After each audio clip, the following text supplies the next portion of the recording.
నిజమైన వెలుగుగా ఉన్న దేవా మీకు స్తోత్రము. యోహాను 1:9. ఈరోజు దేవుని వాగ్దానము, అన్యజనులకు వెలుగై ఉండునట్లు నిన్ను నియమించి ఉన్నాను. యెషయా 49:6.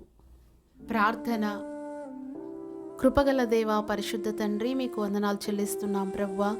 మీ గుణాతిశయములను ప్రచురము చేయు నిమిత్తమై మా చీకటి బ్రతుకులోనికి మీరు ప్రవేశించి మీ ఆశ్చర్యకరమైనటువంటి వెలుగులోనికి మమ్మను ప్రవేశింపచేసి మీ గుణాతిశయములను ప్రచురము చేయు నిమిత్తమై ఎన్నుకొని ఏర్పరచుకొని మీ సొత్తైన ప్రజలుగా ఉండుటకై అనాదిలోనే మా పట్ల మీ ఉన్నత ఉద్దేశము కలిగి ఉన్నందుకై మీకు స్తోత్రం చెల్లిస్తున్నాం ప్రభువా.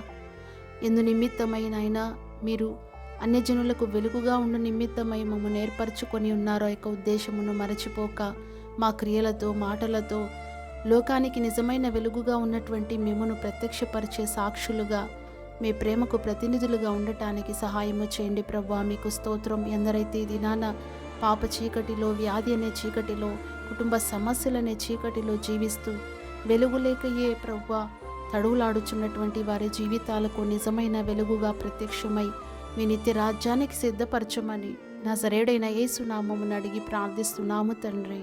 ఆమెన్.